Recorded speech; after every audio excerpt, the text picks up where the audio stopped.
Are we live now? I think we are.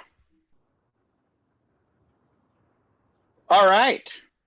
I'm going to assume we're live until Kate tells me otherwise. We are. It is Friday, April, whatever the heck, time 3rd. Time runs together. It is 5 o'clock. We don't have fun anymore. But in lieu of fun, we have Amanda Sloat. And that is pretty cool, actually, because Amanda is one of my favorite Brookings colleagues. And like one thing about the article that we're going to talk about, like just says, she says it in passing in this article, which is that she talked to or communicated with 90 friends in 68 countries. And I just want to say, I don't have 90 friends, let alone know people in 68 countries. So that tells you a little something about Amanda, who is the Robert Bosch Senior Fellow at Brookings, former State Department official working on Europe-y kind of stuff. She's an expert on Turkey. She's an expert on UK politics, and she's all around seriously fun to talk with. Well, sorry, we're not allowed to say fun because we're doing this in lieu of fun. But when one used to have fun, Amanda was a great fun person to talk to. So welcome to In Lieu of Fun, Amanda Sloat. Thank you. I am delighted to be here. And I'm sort of feeling in like a Friday night weekendy kind of mood. It's sunny in Washington. I see you've got your beverage. Who needs fun when we can be quarantining inside? That's right. I love that you have a video background. That is like badass. I know. I talked to some NYU kids earlier this week, and they taught me how to do some Zoom tricks. So I am envisioning myself at the beach on a Friday night. Excellent. As always, this is my dream Friday night. It's hanging out with the cast of Buffy the Vampire Slayer. Excellent. Then you're living your dream right now. I like that my face is like right in between Sarah, like right in cell. Like I'm just replacing Sarah Michelle Gellar here. That is pretty cool. All right. So as always, our message to our friends in the live Zoom audience: you are welcome to join us. Post your question in the Q&A. And we will bring you on to answer it. To avoid the Zoom bombers, we are not having a chat available. And if you post a question that is even remotely suggestive that you might be not a real human being, you might be a racist or a misogynist, we will dismiss you with a shocking lack of due process. And you will not be able to log back into our conversation here.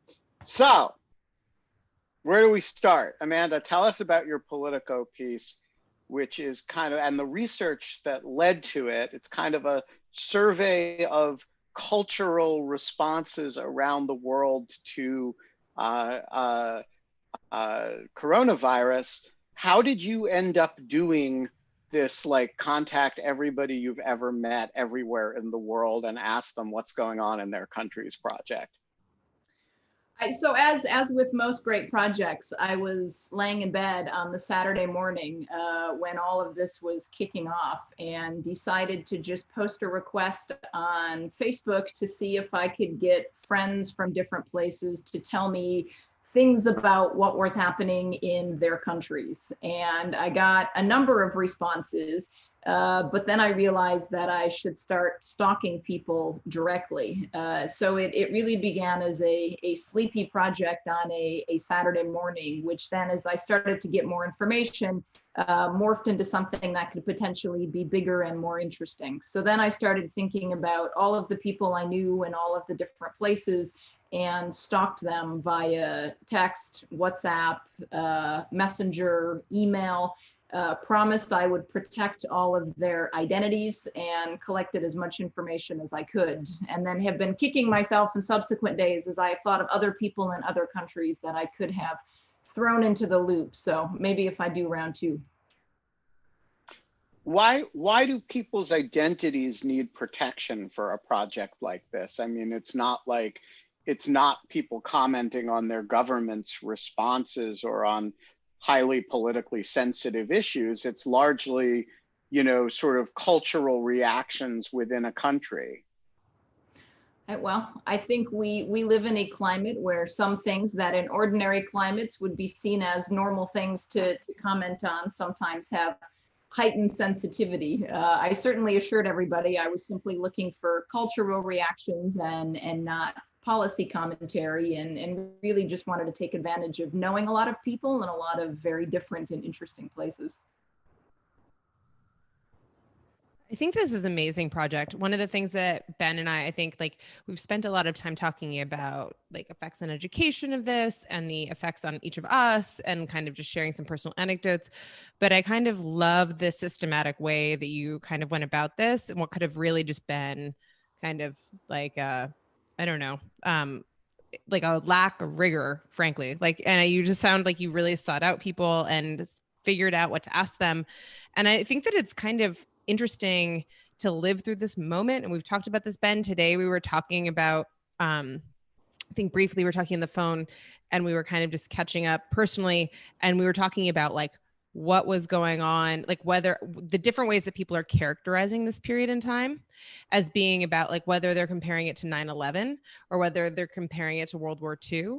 And I kind of think that like the stuff that you're doing and talking to people is like the rare type of moments of like anthropology that's happening in real time that's going to end up being part of the historical record, so to speak, of like how people were reacting to this. So I'm just curious what you think about that. I think that's absolutely right. And you used the word anthropology, which was exactly what came to my mind. I mean, I find this current moment anthropologically fascinating. And what I think makes this different about 9/11 or World War II is that this is affecting literally every single country, almost every single country. I found an article today saying there's apparently 18 countries that don't yet have reported cases. But short of that, every country. And so 9/11 obviously was very significant for Americans. Some of our friends and allies obviously were paying attention. World War II affected a group of countries. But what I found striking with this is I could talk to friends in Australia, in Greece, in Niger, and all of them were experiencing the exact same thing. And there was a lot of commonalities in how people were responding, but then there was also differences in how people were responding. And so because of the global nature of the experience and also because of the ease of global communication, it was really interesting to try and find out what people were hoarding, what people were afraid of, who people were blaming for this, how they were occupying themselves. And what was interesting was that sometimes I really had to push people because things that were actually quite unique in their own countries are things that didn't even occur to them as being unique because it was simply because they already took them for granted. Right, right. So Cameron has a question about your article. I'm going to bring him on to pose it. Cameron, turn on your webcam if you want us to be able to see your face. If you want to remain a brooding omnipresence, just unmute yourself and feel free to proceed as a brooding omnipresence. All right. I don't think there's an option to turn on the camera, but anyway, my question is, so your article mentioned that ISIS has advised terrorists not to travel to Europe to commit terrorist attacks, and I kind of found that hilarious. Can you talk about that? So that was something that a friend had sent me a link to. So I unfortunately do not speak Arabic, and so was not able to read the original source material on that one. But ISIS appears to have a monthly newsletter that they put out to their members. And again, speaking to the commonality of this, ISIS actually included elements within that where they were talking about proper health and sanitation techniques. And they were actually invoking Quranic verses to talk about washing hands, about not traveling to affected areas. And then as an example of the realism with which even operations like ISIS were approaching this, there were guidelines to them about not traveling to Europe during this time to commit attacks, given the spread of the pandemic there. So there obviously was a safety issue for its members, but then there was also drawing on some of these Quranic verses about not traveling to affected areas. The Taliban was another example that an Afghan friend had sent me links to, that the Taliban was also tweeting about this, talking about their willingness to work with the World Health Organization, other aid organizations to help them help people in affected areas. And then they also were concerned about the safety of their own members, given that there's a number of Taliban members in Afghan prisons, and warning health organizations that they needed to be looking out for the safety of these Taliban members who were imprisoned during this pandemic. That's actually a kind of remarkable, I was going to make a joke about the ISIS statement, that it must be the first time European governments entirely agree with an ISIS statement about Europe. But the Taliban statement actually strikes me as extraordinary in the sense that at least the Pakistani Taliban used to have, or until quite recently, had a murderous relationship with foreign public health workers in the context of polio efforts, and a lot of have really resisted the presence of foreign healthcare workers for purposes of polio eradication. And so it's actually, to me, quite extraordinary that, and maybe a sign of some desperation, that the Taliban's reaction to novel coronavirus is to say publicly to the WHO, hey, we're willing to work with you. And I wonder if there's precedent for that. That's a good question. I mean, it certainly was striking in looking at all this information that there really was almost universal concern and reaction to this. I mean, the outlier on the concern front often tended to be some religious leaders and organizations who did not want to encourage their worshipers to stay away from services. One of the examples I cite in that piece is the conflict that was created in Greece between the Orthodox Church and the government, where the church was continuing to encourage people to come and worship. And you had a fairly extraordinary situation where the government had to come out and point to science, notwithstanding their religious faith. So you're right that when you actually have the Taliban and ISIS and these other organizations coming out and recognizing the uniqueness of the moment and also the broader health implications, it's really striking. So one thing your article didn't go into that I'm really interested in is what your broad takeaways from, so the article like details and discusses a whole lot of country specific reactions and some themes, differences between countries that use toilet paper and countries that use bidets. But I'm interested in your kind of broad takeaways.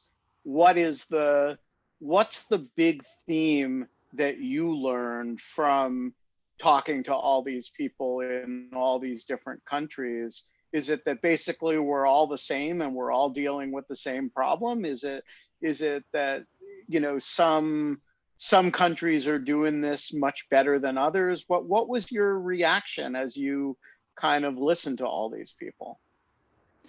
I mean, I think it was both of those things. I mean, one of the things is that people are essentially people. I mean, when you talk to people everywhere, people are all concerned about the same thing in terms of how they are going to get food for their families, although saying that there was actually differences in terms of who was hoarding or not, how they were occupying themselves. But it was a very human and a very global experience in terms of how it was shared.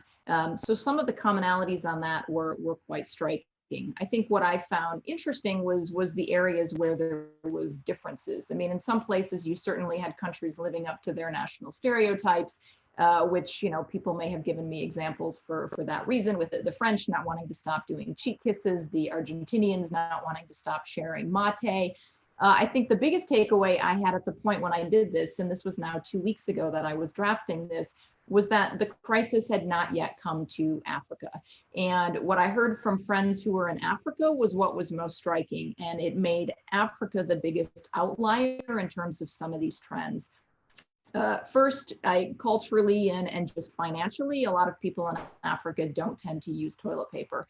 And so the Western obsession with hoarding toilet paper was not something that they were as concerned about. I mean, to be perfectly honest, the Western obsession with like hoarded toilet paper was a nonsense obsession anyways, right?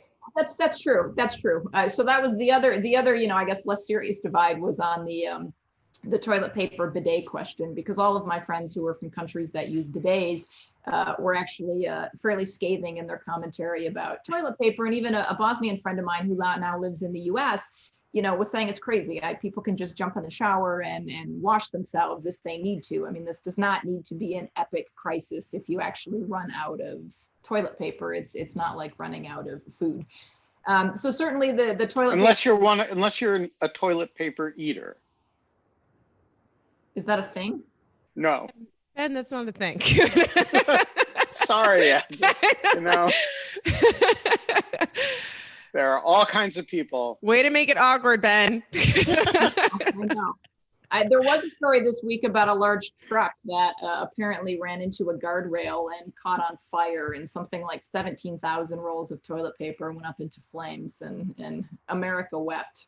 This reminds me of that scene in Crocodile Dundee when he comes to New York for the first time and he is in the Ritz-Carlton and he turns on the bidet and he's like, "Oh, I figured out what it is. It's a water fountain." And she just like leaves him to like go and do that.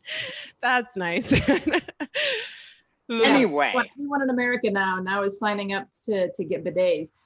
But in Africa, so there was the toilet paper. There was also, that people just don't have the means to stockpile food. And the crisis just really hadn't hit there yet. And so on one hand, you had people that were quite thankful not to be blamed for an epidemic the way they were during Ebola. You had a culture of people that were quite used to a public health crisis and the need for sanitation as part of that.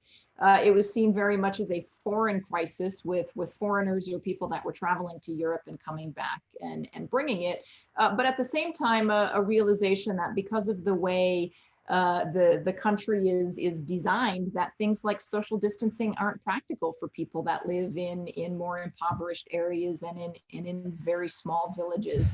That yes, they were trained to wash their hands, but there's water shortages in some places and food shortages in some places. And we still haven't gotten to the point in this crisis where it's really starting to spread in Africa or in refugee camps, for example, in Syria and elsewhere. And that I think is when we're gonna get to a anthropologically interesting, but very, very sad and scary on a human level point in the crisis when this starts to spread in a much more rapid way in very poor, densely populated areas. Can I just say that I think that's so, as I'm looking at like the New York Times phenomenal statistics that they have been collecting around the coronavirus and looking at, we've left New York now, and looking back at the neighborhoods and the socioeconomic breakdown of how this is affecting people, one, because of the jobs that they do. And that like there are just a lot of people that work in healthcare that are forced, that are like having to continue working in healthcare and that are in lower socioeconomic brackets. I mean, there's the doctors, but then there's also like the all of like the people who do the like cleaning of like the hospitals and everything else that are having to report. You have all of the service industries, obviously, not like restaurants excluded, but like all of the service, the gig economies, all of these are putting people at risk. And then, yes, I think that there's just like a really straight up, to kind of use a Lessig kind of term, like a formulation of like an architecture of the architecture of cities, of the architecture of life. And that Europe is just like full of closely packed cities with narrow streets and small apartments and things like that. And that there's just kind of, for example, not to mention, as you kind of point out, like all of the refugee camps and things like that. And so I just really wonder how kind of how that's going to play out. It just seems like it's so destined to build resentment and anger as things kind of progress. And as you said, this is just everywhere. And so is it just going to become like a breaking point for the social contract? I kind of don't want to even almost engage in this conversation because I find it so depressing.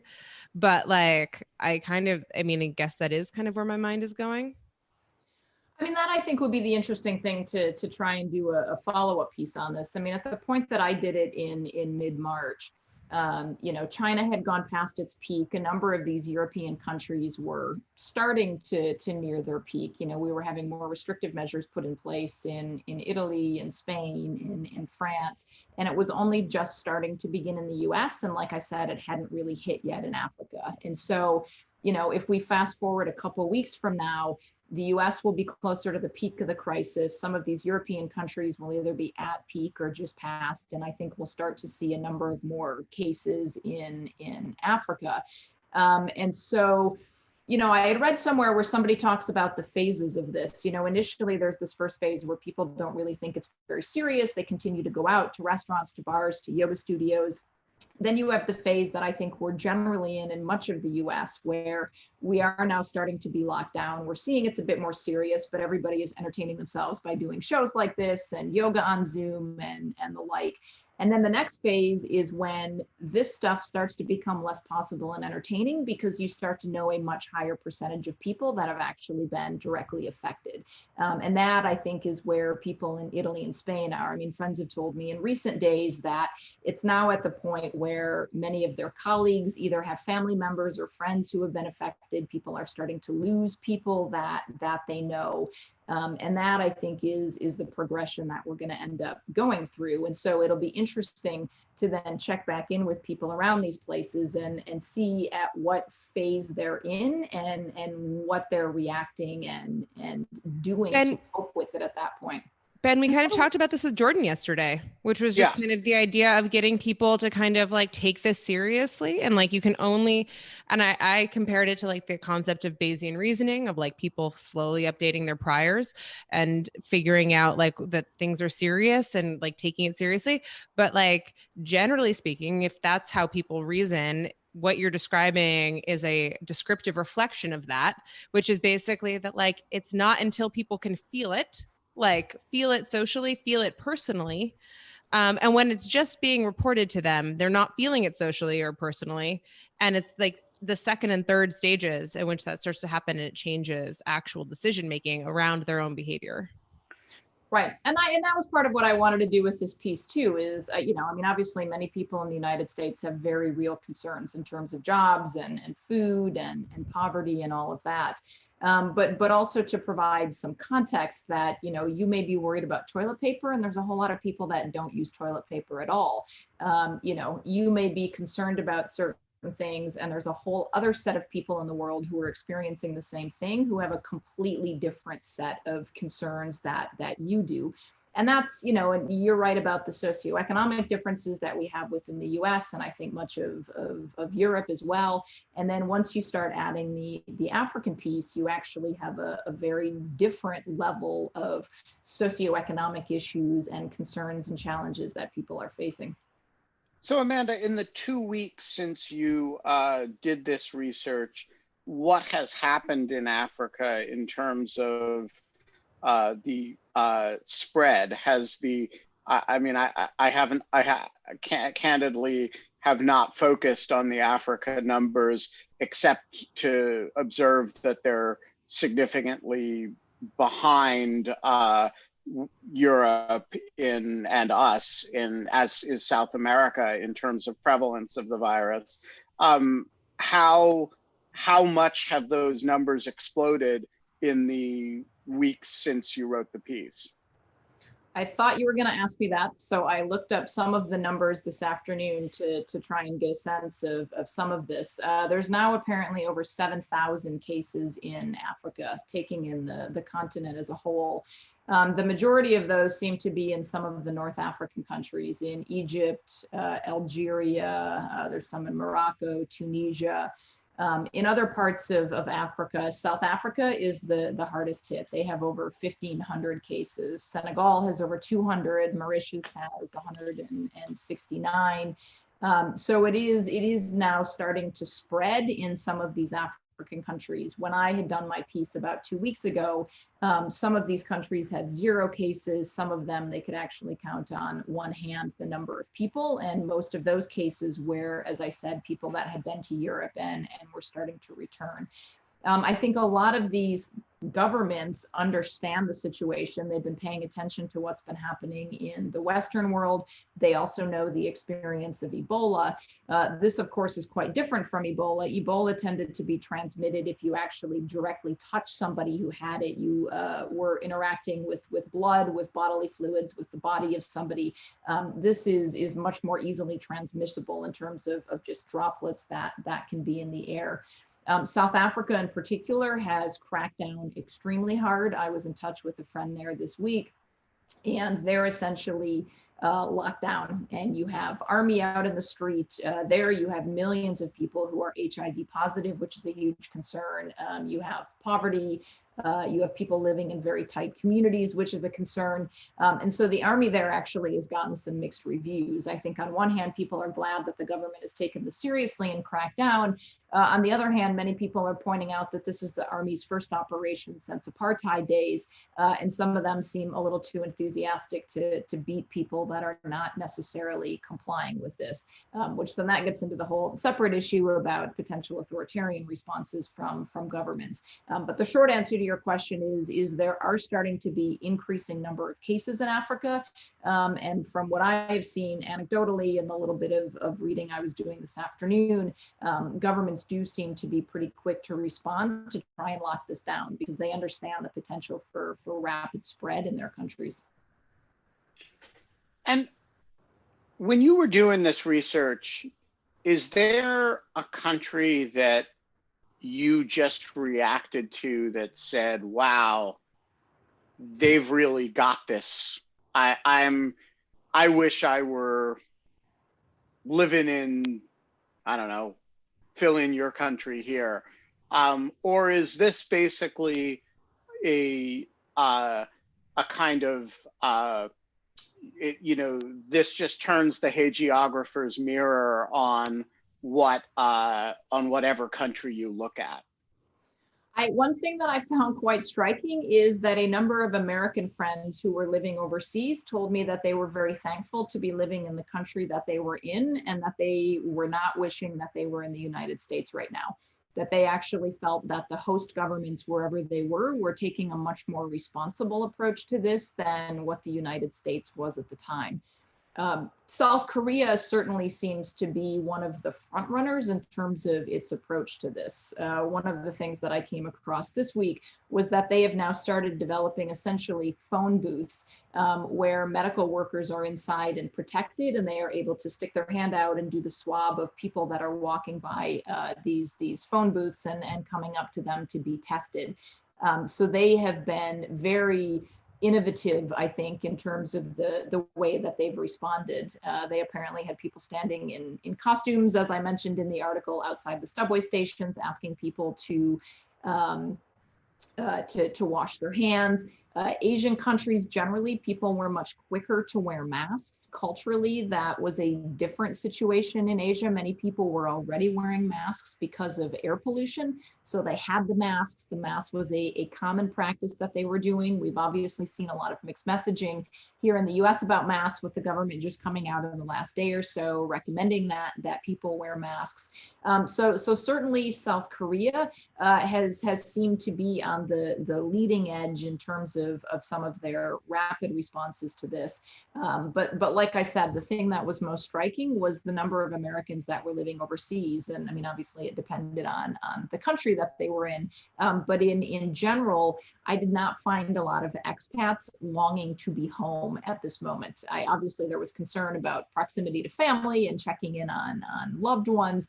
But in terms of the government response, they did not feel that the US was handling this better than where they happened to be at the time.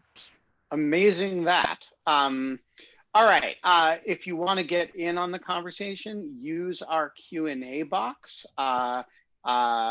which has a couple comments in it. We'll come to them shortly. But before we do, Kate? Yeah, no, I think that all of this is fascinating to me. And you say things, so like as I've talked about already, I studied cognitive psychology, and relate that to a lot of the work that I do with online speech, and which I kind of see as a giant kind of evolving set of new social norms for a global community, which is not actually that global, which is still very kind of uh, um, in the melting pot type of idea versus like patchwork quilt. That's still actually a patchwork quilt, especially about how it gets kind of governed by private spaces.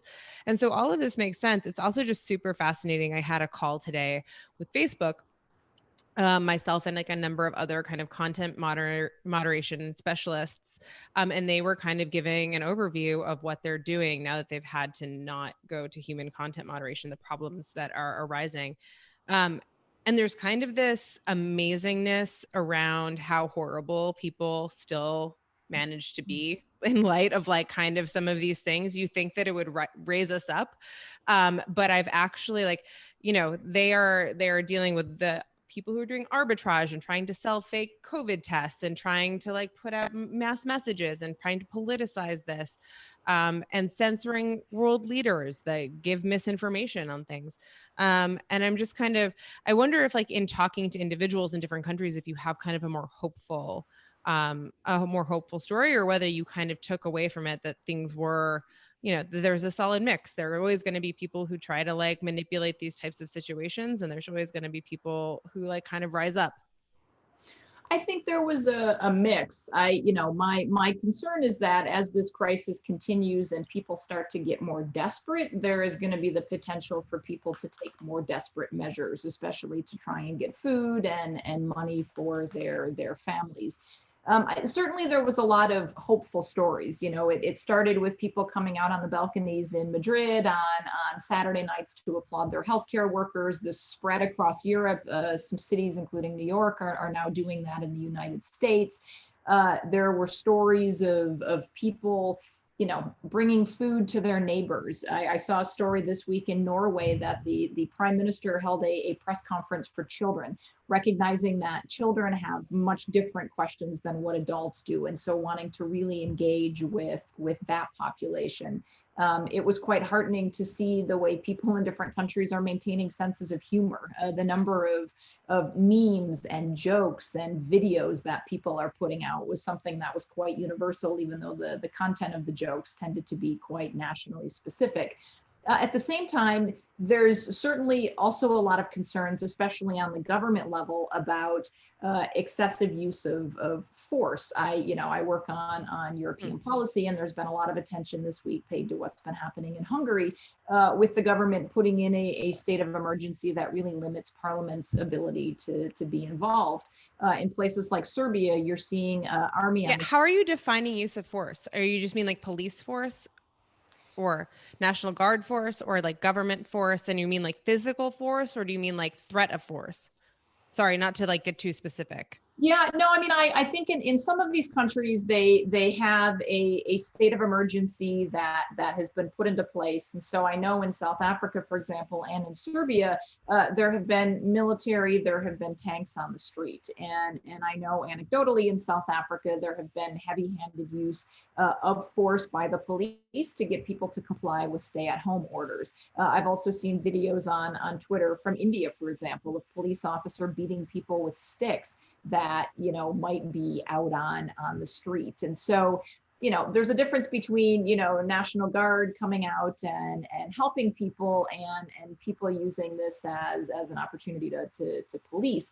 Even in the UK, for example, you almost have the opposite situation where there's some humorous stories on Twitter and people are calling up their local police station and saying, my neighbor went out for exercise 2 times today, and the rules say that we're only supposed to go out for exercise once daily.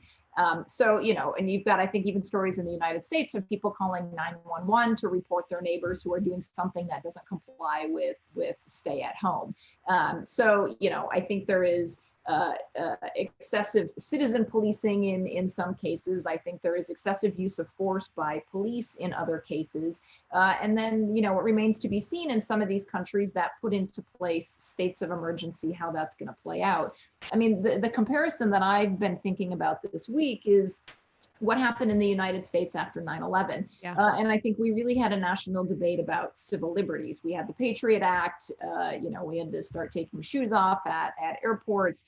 We had much more excessive surveillance that was being done by the government, by intelligence agencies. And it prompted this debate about how much of our civil liberties are we willing to give up in the name of security. And I would think that we're going to have similar conversations here. You know, you've got governments like Israel, like South Korea, that are being quite active in the use of data from people's cell phones. In South Korea, for example, they are tracking where people went, and then they are putting that online. Now, on one hand, it's quite innovative because you can see somebody who ended up testing positive for COVID-19 was at my Safeway down the street on Monday, and oh my God, I was at Safeway on Monday, maybe I have it.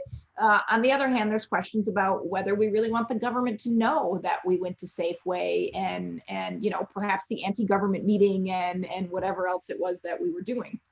Oren, sorry, I see that Oren is in the attendees list. I don't know if he wants to talk, but it's really interesting that you mentioned that because I just sent Oren an email that was basically like, I feel like we need to write a paper called Privacy in a Time of Quarantine about all of the different ways that privacy in social norms completely changes and how that's going to have ripple effects on the reasonable expectation of privacy and how you walk back when you have not just civil liberties, you brought up 9/11, but earlier, as you really pointed out, World War II is between a small number of nations. A number of nations were not involved.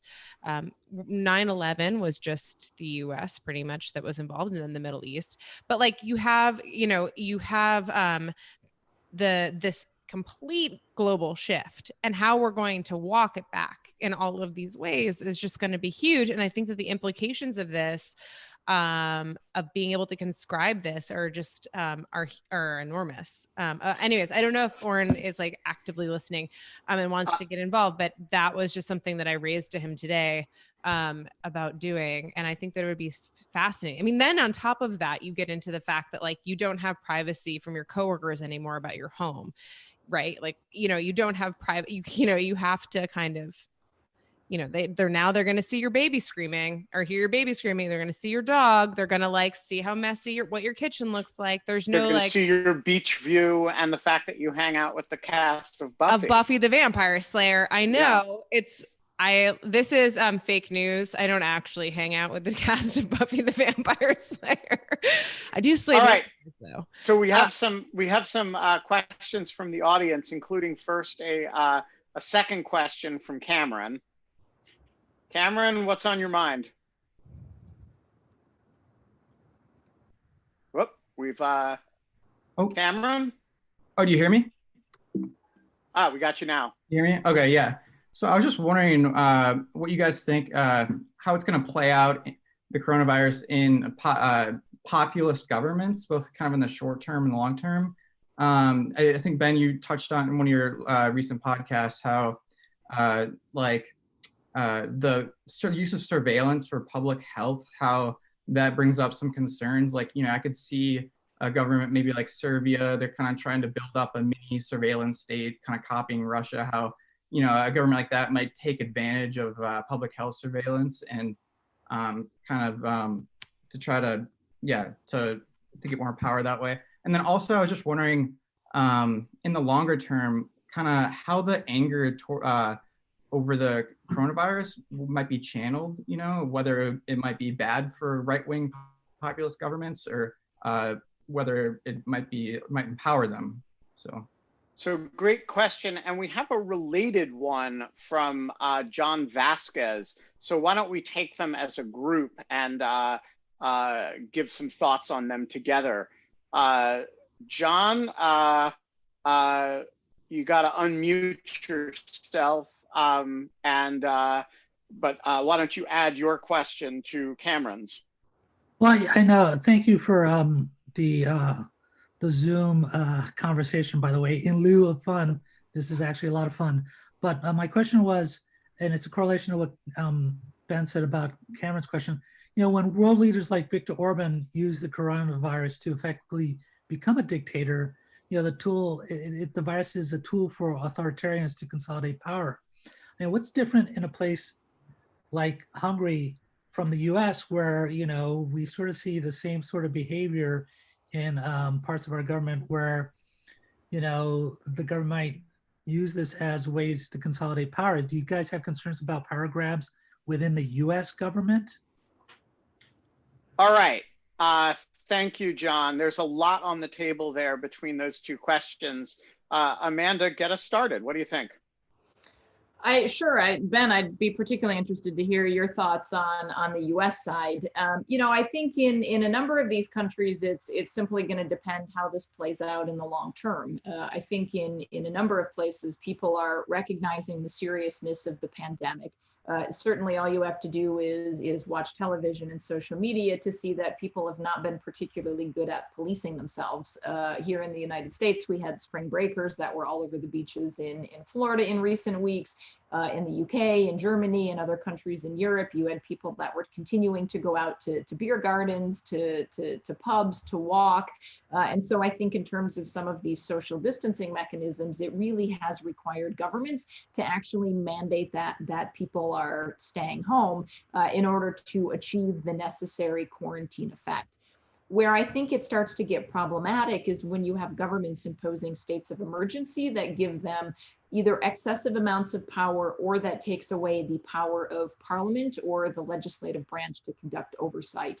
And I think in places like the UK and Germany, for example, you've either had parliaments that have been involved in passing legislation to give the power to the government to do some of these things, or you have continued to have oversight by these parliaments. I think what's been concerning people in Hungary is that part of the state of emergency that was put in place, ironically through a vote by parliament that actually ended up usurping a lot of parliament's own power, is that it gave powers to the government that parliament is not necessarily able to have a check on. A piece that I wrote last week for Brookings was looking at the way elections were playing out across Europe, because you've had a number of regional, local parliamentary elections in various places. And there's questions about how you conduct democracy under these terms. In Poland, for example, you have presidential elections that are slated. The person who's currently president is closely aligned with the party of the governing party, and he is very keen to go forward with elections that show him very much ahead in the polls. The opposition parties, I think, have much greater concerns about the health conditions of doing that. So for me, the big question is how these powers are put in place, what abilities the other branches of government, particularly the legislature, has in terms of conducting oversight. What is the mechanism for undoing these? And then also, do you have the capacity for a broader conversation within the population about the types of civil liberties that people are prepared to give up in the name of global health and safety? And for how long are people going to be prepared to tolerate some of those restrictions? Yes, Kate, do you have thoughts on whether this will empower or disempower populist governments worldwide, and on and how concerned are you about U.S. side power grabs based on this? I mean, I'm pretty incredibly afraid. It's really been ironic. There was a thing going around, and like I was just in a Section 230 event that the DOJ held before COVID that was talking about, basically was like under the auspices of kind of like possibly coming at end-to-end encryption messaging services and making them, banning them through basically forcing them to disclose an amount of information you just couldn't possibly disclose if you're actually running an end-to-end encryption software. And I think that having the ability to end-to-end encryption is like all the more important, because you have all of these autocratic and populist governments, like democratic governments making power grabs and trying to do this type of thing. I think it could only be more important. And I kind of think that there's, I don't know, I just think that there's generally like the thing the thing here is like a concern you have in any moment of emergency in which a government is able to like amp up and like put on steroids it's like its powers because under the excuse of emergency, and it's always the concern that you can't go back, and that this like that changes things forever. And in September 11th it did kind of change things forever, and it's unclear whether that'll be the same here. I'm getting a lot of reports that like the biggest threat is how like autocratic governments are using this. That's like most of what I'm hearing in the content moderation world, is that they're putting up a lot of political mis and disinformation and politicizing it in ways that are even worse than the way that the US is politicizing it. And much more like kind of in a much more scary capacity. And that when you have regimes that already surveil their citizens through internet communications, now that the only type of internet, like the only type of speech that people can pretty much engage in outside of their own like private home is like through internet communications, this is just even more robust. Yeah, so a couple additional thoughts. I think there's really a few distinct axes that we should be thinking about here in terms of which governments are going to be empowered and disempowered by this. The first and foremost one is effectiveness. So if you think about the Chinese government for a minute, in the initial stage of this, they were hugely discredited within their own population because of the efforts to shut up whistleblowers who then became kind of national heroes. One doctor in particular who died of the virus actually after trying to warn people and being visited by the authorities as a result. In the subsequent period, their efforts to clamp down and get the virus under control has somewhat rehabilitated them, particularly, I think, internationally, where they are now seen as, people who dealt effectively with the pandemic. And so I think the first important thing to think about is governments that deal with this effectively are going to be empowered by it, whether they're authoritarian governments or, in the case of South Korea, democratic governments. And I think, Germany, it's a little too early to say, but Germany seems to be doing a better job than its peer countries, including us. And I suspect that will be if that remains true, if they're simply doing better rather than a few weeks behind, that will enhance the prestige of the authorities, both the individual politicians, right? The Angela Merkel, who's of course retiring, so that may not matter all that much for her personally, but the Christian Democrats, I think, will probably benefit from that.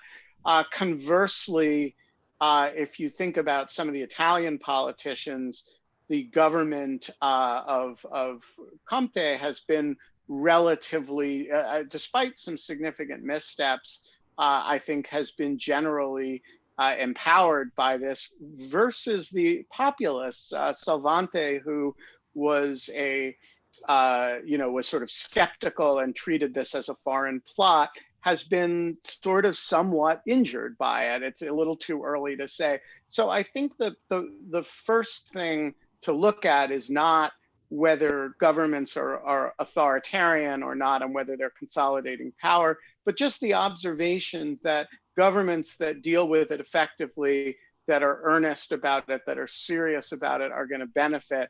And governments, including, by the way, ours, that are flailing and the messaging is not consistent, and that the early messaging does not deal with the scope of the problem, are going to be, to one degree or another, discredited by it. All right, the second point is, I agree that within that general framework, there is a lot of opportunity here for governments to seize power. And it is the question, and by the way, that's not just true of bad governments, but good governments, actually. Like, I think most people don't have a deep-seated constitutional problem with the state government of New York or the, state government of Washington state. And they are literally ordering people to stay in their houses, which is an extraordinarily coercive measure by any reasonable means. I would say, in defense of it, this is what we have, what governments have coercive powers for.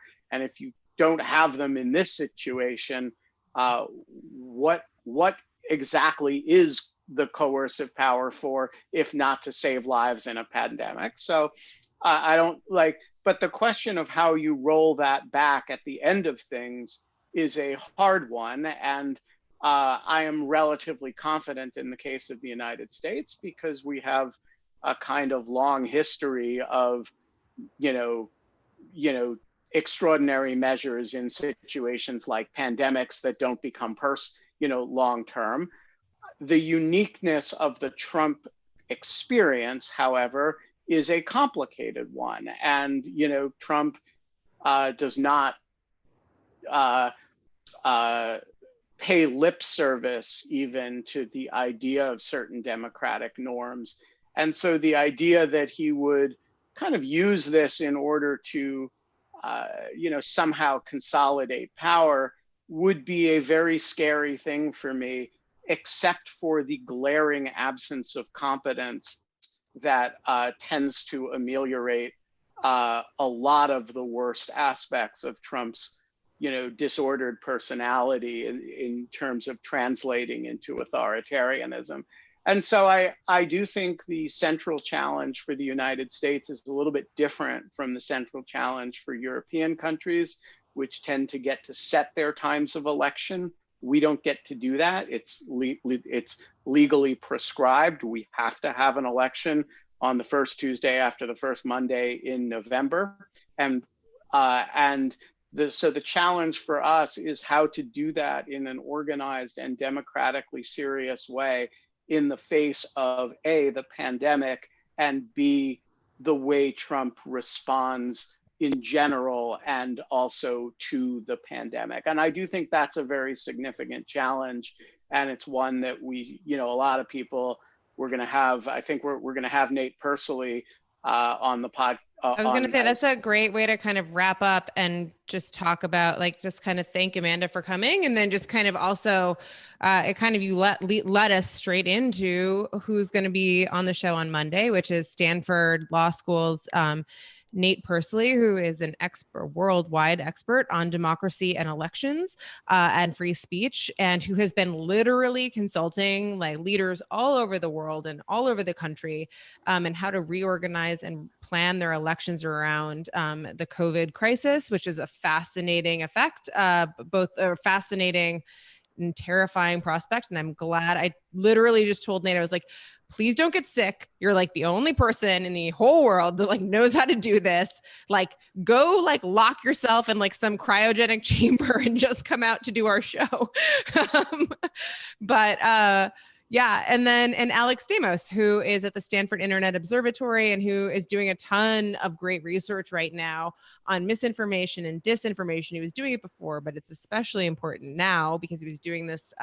He is the former chief CF. What is it? He was the chief security officer for Facebook. Thank you. The CSO, the chief security officer. I just it was failing me for Facebook for many years. And now does this. And his work was fascinating when it was just about literal viruses and vaccines. And now it is in the wake of a virus and misinformation, disinformation. And so this is great. And honestly, Amanda, you guys should meet. You would, the three of you are all doing really similar kind of related empirical work that is just great. So including writing about it and talking about it on the Lawfare podcast and on In Lieu of Fun. Yeah. But Kate, before we go, there is a key question here that's been posted for you. Oh, wait, really? Jonas Stefan, who writes, just signed on and was immediately dazzled by Kate's Zoom background. Sorry, I just have to ask, Kate, what is your favorite Buffy episode?